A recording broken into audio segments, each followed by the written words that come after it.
Bismillahirrahmanirrahim.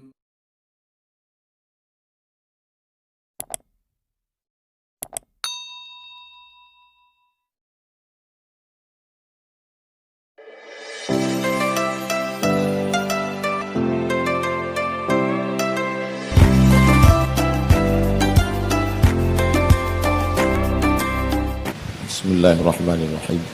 Assalamualaikum warahmatullahi wabarakatuh. Alhamdulillahi rabbil alamin, wa bihi nasta'inu ala umuri dunya waddin, wassalatu wassalamu ala ashrafil khalqi ajma'in, sayyidina wa maulana Muhammadin wa ala alihi wa sahbihi wa man da'a bida'watihi wastanna bisunnatihi ila yaumi liqa'i rabbih wa ba'd. Subhanaka la ilma lana illa ma 'allamtana innaka antal alimul hakim. Rabbi shrah li sadri wa yassir li amri wa hlul 'uqdatam min lisani yafqahu qawli. Bapak-bapak, ibu-ibu, adik-adik, hadirin hadirat yang besar tak dihimbau gelar, yang kecil tak dapat disebut nama, insyaallah kita semua hamba-hamba yang dimuliakan Allah Subhanahu wa ta'ala. Amin ya rabbal alamin. Datanglah Kabil, saudara kandung Habil, membawa batu besar yang siap akan ditimpakan kepala saudara kandungnya bernama Habil. Sudah siap mau dia timpakan ke atas. Tak ada apapun yang akan menghalang walau sedikit pun. Kenapa dia mau timpakan itu? Karena dia tak ridha, tak senang hati melihat Habil dapat nikmat. Kenapa aku berpasangan dengan saudariku yang cantik, tapi kemudian diberikan kepada Habil, sedangkan pasangan Habil yang jelek diberikan kepada aku? Muncul marahnya, bangkit egonya, datang amuknya. Apa sebab? Tak ridha menerima keputusan Allah Subhanahu wa ta'ala. Lalu dia katakan, la im basatta ilayya yadaka litaqtulani, wahai saudaraku Kabil, kata adiknya Habil, la im basatta ilayya yadaka litaqtulani, andai kau timpakan batu besar itu ke atas kepalaku untuk membunuh aku, ma ana bibasiti yadiyaka ilaika liaqtulak, ma ana bibasiti yadiya, aku tidak akan mengulurkan tanganku untuk membalas. Kenapa? Inni akhafullah, aku takut kepada Allah. Berjumpa dua orang, sama-sama anak Adam, sama-sama dilahirkan dari rahim Hawa, sama-sama berasal dari darah yang sama, tapi dengan sikap yang berbeda. Yang satu tak ridha dengan keputusan Allah, bangkit egonya, datang marahnya, kumat amuknya, muncul hasadnya, datang dendam kesumat, siap menimpakan batu. Berjumpa dengan orang yang takut kepada Allah, lalu kemudian dia katakan, ma ana bibasiti yadiya ilaika, aku tak akan tolak tanganku ini melawan engkau. Inni akhafullah, aku takut kepada Allah. Dalam kasus yang lain, rajulun, ada seorang laki-laki, da'athum ra'atun, diajak oleh seorang perempuan untuk melakukan perbuatan yang amat sangat terlarang. Apa perbuatannya? Zina. Yang mengajak ini pula bukan tanggung-tanggung, sifatnya dua. Zata mansibin, punya kedudukan yang tinggi, wa jamalin, cantik. Kedudukan tinggi, cantik. Ada orang kedudukan tinggi, jelek. Ada orang cantik tapi kedudukan tak tinggi. Yang lebih parah, udahlah tak punya kedudukan, jelek pula. Ini yang mau mengajak berzina ini zata mansibin, kedudukan tinggi, wa jamalin, cantik. Apa jawab si laki-laki itu? ketika akan diajak berzina. Ini hawa nafsu bergelora, perempuan ini dalam keadaan puncak libido seksualnya, dia ajak ini anak lajang berzina, kedudukan tinggi, tak satu pun melarang dia, cantik, tak satu pun menolak dia, menurut dia tak akan ada melarang, karena saya punya jabatan tinggi, tak akan ada yang menolak, karena saya cantik. Tanpa diduga jawaban laki-laki itu apa kata dia? Inni akhafullah, aku takut kepada Allah. Coba tengok, sama jawaban Habil dengan jawaban orang yang tak jadi berzina, jawabannya sama-sama takut kepada Allah. Lalu kemudian 3 orang berada di dalam gua, turun hujan rintik-rintik, mereka musafir jalan, tiba-tiba turun hujan, mau bernaung di bawah pokok kayu tak ada, mau bernaung di dalam rumah tak nampak, nampaklah bukit dengan lubang gua menganga. Masuk mereka ke dalam. Ketika mereka masuk ke dalam, lalu kemudian sedang duduk menunggu hujan reda, tak disangka datang batu bergelinding dari puncak bukit, pas menutup pintu gua, macam ada yang mengaturnya, tertutup. Lalu kemudian mereka berdoa kepada Allah, ya Allah, aku bermohon kepada Engkau dengan berkat amal baikku, aku pulang ke rumahku, anakku dalam keadaan menangis, istriku dalam keadaan lapar, air susu kambing yang kubawa tidak kuberikan ke anakku, tidak kuberikan ke istriku, tapi aku tunggu ibuku bangun, dia sedang tidur lelap. Aku tak ingin membuat ibuku lapar besok pagi, malam nanti dia terbangun dalam perut kosong. Kutahankan mendengar tangis anakku, kutahankan permintaan istriku, ku pegang air susu kambing ini menunggu ibuku bangun. Kalau memang ini amal saleh, ya Allah, bukakanlah pintu gua ini. Allah bukakan sedikit, belum cukup untuk keluar. Yang satu berkata, ya Allah, aku punya seorang pembantu, dia bekerja kepadaku dan aku mau bagi gajinya, tiba-tiba dia hilang, tak tahu entah kemana perginya. Kemana uang ini mau aku serahkan? Aku takut memakannya, takut menjadi darah daging yang haram. Aku mau mensedekahkan, kemana mau aku berikan? Bukan pemiliknya. Akhirnya aku belikan uang itu ke kambing, dan kambing itu sekarang sudah beranak pinak, berkembang biak, bercucu cicit, kambing itu banyak.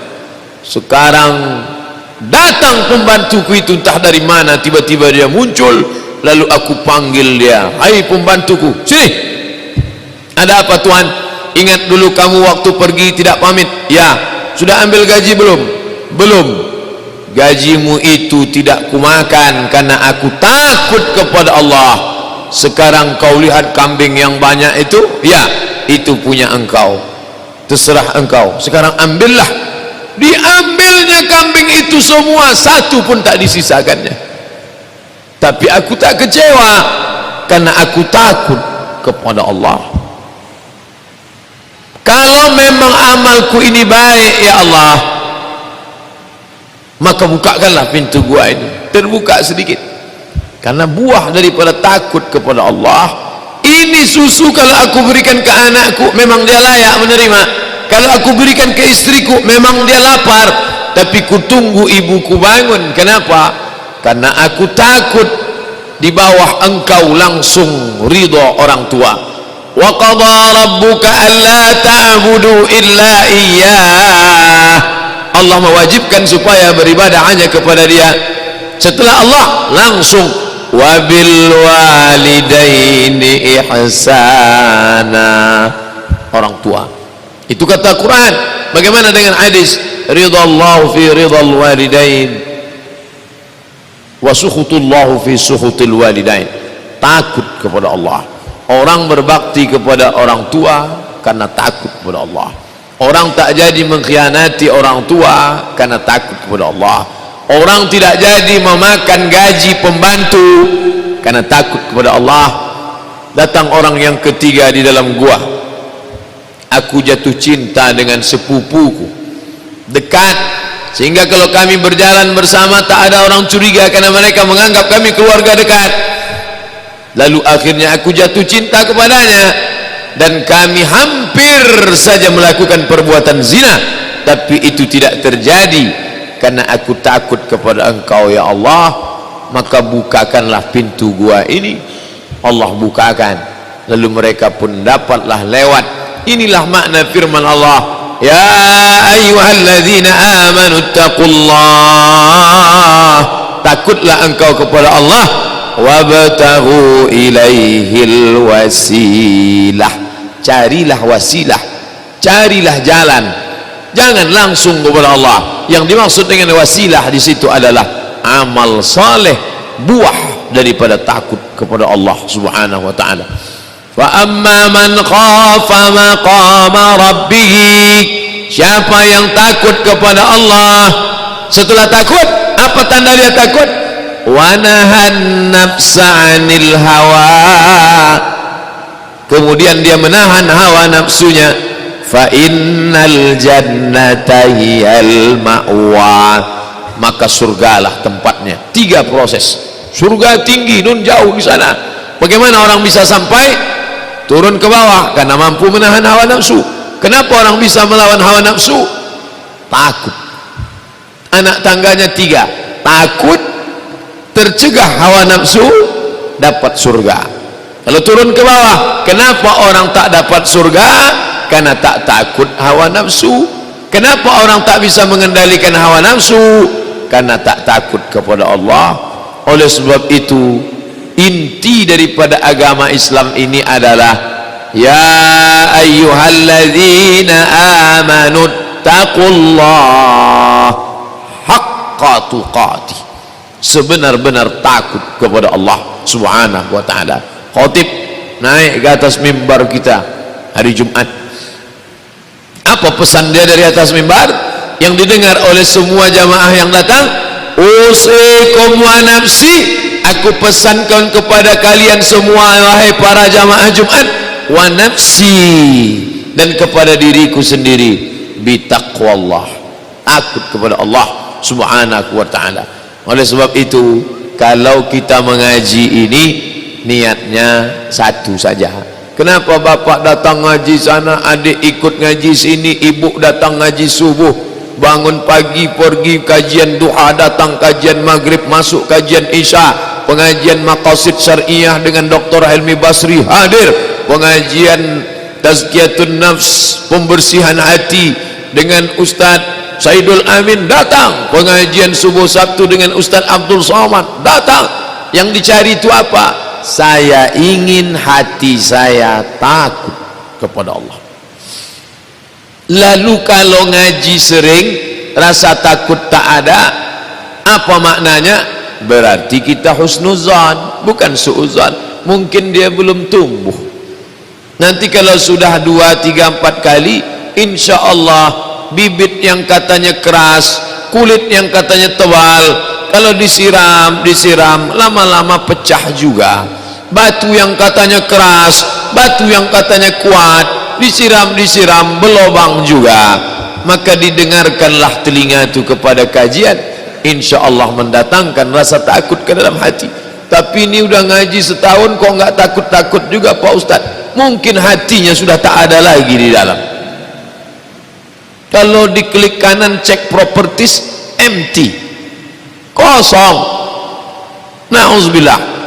Oleh sebab itu, maka yang dilihat Allah Subhanahu wa taala bukan pada tangan Abdul Somad, yang dipandangnya itu bukan pada isi kepala Abdul Somad, yang dilihatnya itu bukan pada mata, tapi yang dipandangnya walakin yanzuru ila qulubikum, yang dipandangnya itu hati kamu. Kenapa?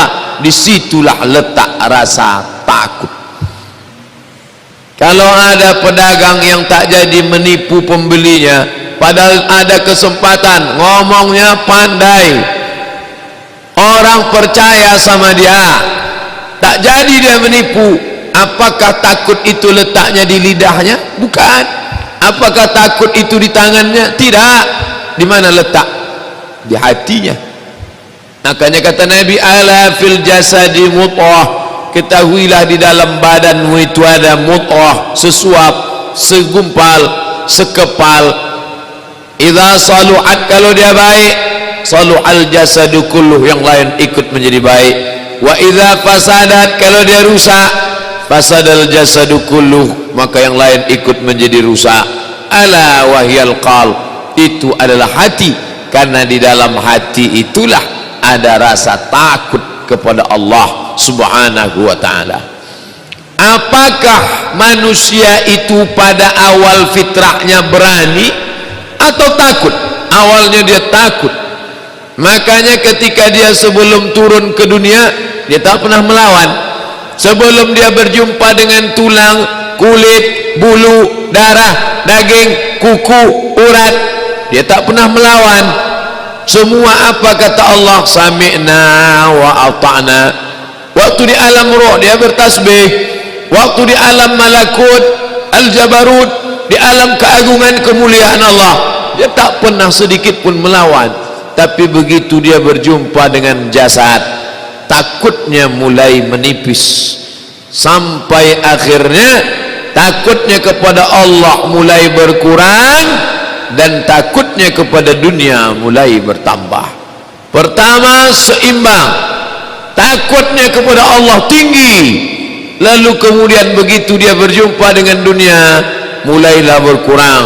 Takut miskin, takut melarat, takut bangkrut, takut tua, takut sakit, takut, akhirnya takutnya kepada Allah sampai tak tersisa sama sekali. Oleh sebab itu, kalau sampai malam hari ini yang muda-muda datang ke masjid, yang sudah tua memang selayaknya datang, semua ini karena takut. Yang muda-muda lagi masih muda, takutnya sudah datang. Yang tua-tua memanglah takut mesti ada. Kalau sudah tua pun tak ada lagi rasa takut, berarti memang sudah summun bukmun umyun fahum la yaqilun. Summun bukmun umyun buta, summun tuli, bukmun bisu, peka, buta, bisu, la yaqilun. 4 penderitaan. Telinga tak mendengar, mata tak memandang, lisan tak bicara, otak tak berpikir. Game is over, selesai, tamat riwayat. Ulaika, mereka itu kata Allah Subhanahu wa ta'ala, lahum qulubun la yafqahuna biha, punya otak akal hati tapi tak dipakai. Lahum adhanun la yasma'una biha, telinga tak dipakai mendengar. Lahum a'yunun la yubsiruna biha, punya mata tapi tak dipakai memandang mengambil iktibar. Telinga tak dipakai mendengar mengambil pelajaran. Hati tak dipakai merenung berpikir mengambil semua yang baik-baik. Ulaika kal an'am, mereka macam binatang ternak. Ulaika kal an'am, mereka macam binatang ternak. Bal hum adall, bahkan lebih hina daripada binatang. Bapak Ibu yang dimuliakan Allah Subhanahu wa ta'ala, jadi kalau masih muda belia, ditanamkan Allah ada rasa takut itu sejak masih lajang, masih usia sekolah. Bapaknya beruntung, ibunya luar biasa. Anak gadis umur 15 tahun pakai jilbab panjang, betapa beruntung ayahnya, berapa beruntung ibunya. Tapi yang terjadi dunia sekarang malah terbalik. Ibunya manggil, sini buka jilbabmu. Loh, kenapa ma? Nanti payah cari kerja. Buka jilbabmu. Loh, kenapa ma? Nanti kau tak laku-laku jadi gadis tua. Anaknya takut sama Allah, orang tuanya takut sama dunia. Ini terjadi sekarang. Na'udzubillah. Bapak Ibu yang dimuliakan Allah SWT, takut dia anak tu tak bisa kerja, takut dia anak tu nanti tak makan, takut dia anak tu nanti tak laku, anak lajang tak akan meminang dia karena jilbabnya panjang, disangka nenek-nenek. Di mana imannya kepada yang gaib, yang mengatur jodoh, langkah rezeki, pertemuan maut? Di mana imannya kepada yang maha gaib? yang mengatur segala rezeki di alam di dunia. Betapa ini orang keyakinannya seujung kuku, tak dipandang di hadapan Allah Subhanahu wa taala. Dunia ini sudah masuk ke dalam otaknya, dunia ini sudah masuk ke dalam hatinya, sehingga hatinya yang kecil itu dipenuhi oleh dunia. Betapa senangnya si anak muda ketika dibelah hatinya, ditengok apa isinya, takut kepada Allah. Tapi yang tua tadi begitu dibelah hatinya, ditengok apa isinya, takut miskin, takut melarat, takut tak kerja, takut tak laku, takut. Ini tak bisa dipoles dengan kepura-puraan, tak bisa ditampilkan dengan pencitraan. Ini real, bukti nyata. Oh, Ustaz Abdul Somad tu nampaknya tak ada lagi takutnya. Kenapa? Karena dia pecinya tak pernah lepas. Takut bukan di peci. Oh, mungkin dia tak lagi takut dengan dunia. Kenapa? Karena dia pakai baju koko terus. Takut bukan pada baju koko. Kalaulah takut pada baju koko, dari dulu kita beli baju koko biar takut sama Allah. Dia dilepas, takutnya hilang. Kalau takutnya di peci, takutnya di peci, pecinya dilepas, takutnya hilang. Kalau takutnya di baju koko, bajunya lepas, takutnya hilang. Kalau takutnya di titel, titelnya dicopot kampus, takutnya hilang. Maka ada satu yang tak pernah hilang. Yauma la yanfa'u malun wala banun. Hari itu tak ada guna harta, tak ada guna anak, illa man atallah, kecuali orang yang datang menghadap Allah biqalbin, dengan hati salim. Salim, baju yang putih, tak ada noda, tak ada kotor, tak ada sampah, tak ada bintik-bintik, disebut dengan kain yang salim. Hati yang tak ada takut pada manusia, tak ada takut pada dunia, tak ada takut hilang nikmat, tak ada takut, semuanya hanya takut kepada Allah. Biqalbin salim. Orang-orang yang hatinya salim itu, mereka itulah yang menolong agama Allah, dan Allah menolong mereka. Mereka tolong agama Allah, mereka tolong ajaran Rasulullah, lalu Allah menolong mereka dengan membersihkan hati mereka. Maka apa kata Allah? Ala, ketahuilah, inna awliya Allah, orang-orang yang menolong agama Allah. Kalau kau tolong agamaku ini, aku akan tolong engkau dengan dua. Apa itu? La khawfun alaihim wala hum yahzanun.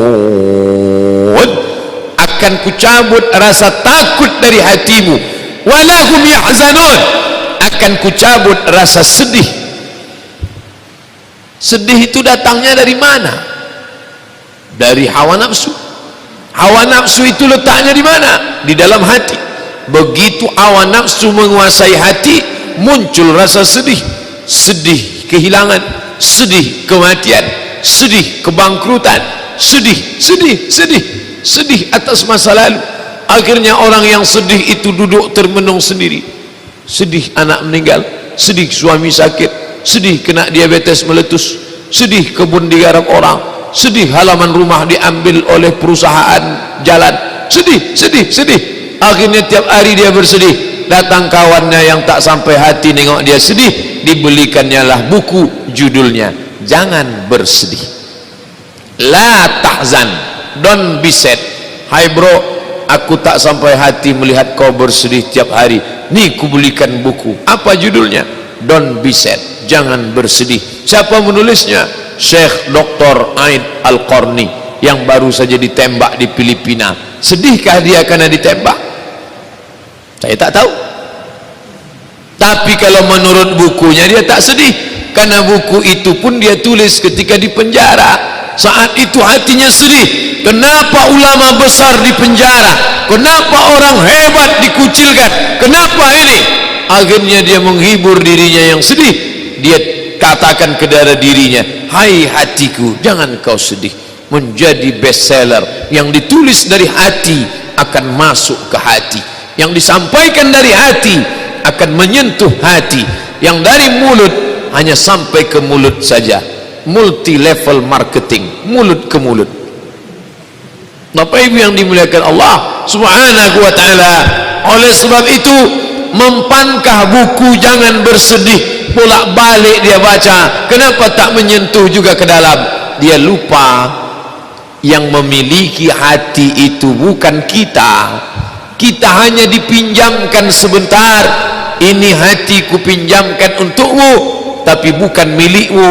Kalau aku mau menggerakkan dia, kau jadi senang, terbahak-bahak, kau tawa, tak ada beban.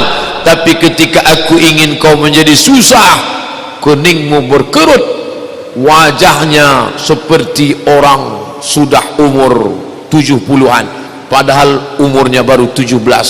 Kerutnya susah, stres, depresi, tertekan. Qalbul mu'min baina asabi'ir rahman. Ini milik Allah Subhanahu wa ta'ala. Insya'a, kalau dia mau, dia balikkan menjadi senang, dia balikkan menjadi susah, dia balikkan menjadi suka, dia balikkan menjadi benci, dia balikkan menjadi marah, dia balikkan menjadi senyum. Oleh sebab itu, habib habibaka haunamma, kalau kau sayang, sayang secukupnya aja, karena nanti begitu benci datang, kau tak dapat mengendalikannya. Begitu juga kalau kau benci, jangan kau habiskan semuanya. Nanti begitu sayangmu datang, kau lupa, akhirnya kau katakan kaulah bulan, kaulah bintang, sementara orang ingat dulu ngomongnya tak begitu. Betapa hati bukan punya kita, punya siapa? Ya muqallibal qulub, wahai engkau yang membolak balikkan hati. Sedihkah hati Yohanes ketika menghanyutkan Musa? Ya, ada seorang perempuan baru saja melahirkan anak, bayi yang merah itu dipeluknya. Allah mengatakan la takhafi, jangan kau takut, wala tahzani, jangan kau sedih.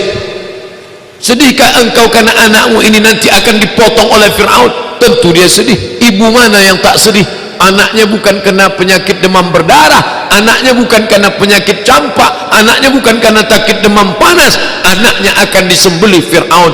Nama ibu perempuan muda itu Yohanes. Lalu kata Allah Ta'ala, la takhafi, jangan kau takut, wala tahzani, jangan kau sedih. In khifti alaihi, kalau kau takut anakmu ini disembelih Fir'aun, fa'alqihi fil yammi, masukkan dia ke dalam kotak kayu. Kotak kayu, masukkan dia ke dalam. Fa'alqihi fil yammi, letakkan dia di sungai Nil. Sungai Nil, sungai terpanjang di dunia. Jembatan tinggi di Tahrir Square menjadi saksi betapa sungai ini luar biasa. Saya tak bisa membayangkan waktu saya tegak menengok sungai Nil, ya Allah, beginilah bentuk sungai. Sampai-sampai kita mendengar ada nanti binatang yang besar mulutnya, kuda Nil. Walaupun saya tak pernah menengok kuda Nil, 4 tahun di Mesir tak pernah menengok kuda Nil. Malah kuda Nil di kebun binatang kita sini. Bagaimana nanti anak cemas, takut, sedih, khawatir, gundah, galau. Tapi Allah sudah jamin, jangan kau takut, jangan kau sedih. Letakkan dia di situ. Apakah pada saat itu Yohanes berkata, ya Allah, nanti kalau ku letakkan di sini hanyutnya kemana? Nanti hanyutnya berapa hari? Pulangnya kapan? Dia tidak bertanya itu. Sami'na wa ata'na, ku dengar, aku ikut, aku patuh, ku serahkan pada engkau ya Allah. Lalu kemudian dia hanyutkan ke sungai Nil. Allah berjanji, inna radduhu ilaiki, nanti akan kubalikkan dia kepada engkau, waja'iluhu minal mursalin, akan kujadikan dia salah satu dari rasulku. Sedihkah artinya? Ya, siapa yang tak sedih? Tapi begitu cepat Allah membalikkan yang hitam menjadi putih, yang putih menjadi hitam, yang susah menjadi senang, yang senang menjadi susah. Hati yang sedih. Ternyata di sana ada juga perempuan yang selama ini sedih. Kenapa sedih? Sudah lama menikah tak ada anak. Sedih tak ada anak. Selalu minta apa? Ya Allah kasih anak, tak ada anak. Ternyata saat dia mandi di sungai, dia tengok ada kotak kayu terombang-ambing di tengah sungai Nil yang riak gelombangnya kencang. Wahai dayang-dayang, jemput itu ada kotak kayu. Ada apa gerangan? Bawa kemari. Aneh, mana tahu ada isinya apa-apa. Coba tengok. Di sana ada perempuan yang sedih baru melepas anaknya. Di sini ada perempuan yang sedih karena lama tak punya anak. Begitu dibuka, inilah yang selama ini diminta. Ibu berapa kali minta dapat anak, dapat memang, tapi muntah-muntahnya 9 bulan. Ini perempuan gak muntah, gak batuk, langsung dapat anak. Kalau Allah mau membahagiakan hatimu, kau tak perlu ngidam, kau tak perlu sakit. Ibu meregang nyawa, keluar urat-urat tangannya. Zaman dulu orang kalau melahirkan anak itu luar biasa perjuangannya. Makanya orang dulu kalau marah sama anaknya, kau jangan melawan, aku berturun nyawa melahirkanmu. Ibu-ibu sekarang aja enak melahirkan anak, macam buang ingus saja, lahir langsung. Sejak ada sesar operasi lulu. Tapi kalau Allah berkehendak, tanpa kau minta, tanpa kau harap, nampak anak itu datang. Akhirnya dia bawa ini si anak. Bagaimana ibu yang sedang sedih di sana, dia pun sedih. Kesedihan itu tak lama, karena Allah sudah jamin, nanti kalau kau sedih, kau serahkan sama aku, nanti aku akan kembalikan dia. Aku berjanji. Bagaimana caranya? Pokoknya kau tunggu saja tanggal mainnya, tengok nanti dia akan balik. Menangis Musa siang malam pagi petang. Diberi ibu-ibu yang menyusukan anak, ibu-ibu yang punya anak kecil, mari sini susukan ini. Satu pun anak itu tak bisa mendiamkan dia, terus menangis sampai akhirnya ibu kandungnya mendengar berita ada sayembara lomba menyusukan anak. Siapa yang bisa mendiamkan anak ini akan menjadi ibu susunya. Masuk dia, lulus fit and proper test, disusukannya diam. Yang tak punya anak mendapat anak tanpa hamil mengandung, Asyah istri Fir'aun. Yang kehilangan anak menurut akal manusia tak akan balik karena hanyut di sungai terpanjang di dunia. Dulu orang Arab itu bingung, saking panjangnya sungai Nil itu, di manalah muaranya ini ya, di sorga gitu. Sekarang setelah telusuri dari laut Mediterania terus ke bawah sampai ke lembah Victoria, Afrika Tengah. Begitu jauhnya, tak terpikir di kepala Yohanes bahwa anak itu akan kembali, dan cara Allah mengembalikannya simple saja, hanya tangisan seorang Musa yang juga bersedih. Asyah bersedih, akhirnya tersenyum. Yohanes bersedih, akhirnya tersenyum. Musa bersedih, akhirnya tersenyum. Musa bersedih karena mendapatkan asi, air susu ibu. Katanya jangan berubah menjadi yang lain. Musa mendapatkan kesenangannya, Asyah mendapatkan kesenangannya, Yohanes mendapatkan kesenangannya. Tiga hamba Allah yang katanya lemah, yang katanya takut, yang katanya cemas, yang katanya sedih, ibu-ibu dan anak-anak. Makanya tiga orang ini sekarang sedang dibela mati-matian. Komisi Perlindungan Anak, Komisi Perlindungan Perempuan. Ustaz dianggap tidak sedih, makanya tak ada komisi perlindungan Ustaz.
perempuan yang lemah tidak takut menengok sungai yang besar, tapi Fir'aun yang besar takut melihat anak kecil yang belum pandai berjalan menarik mahkota.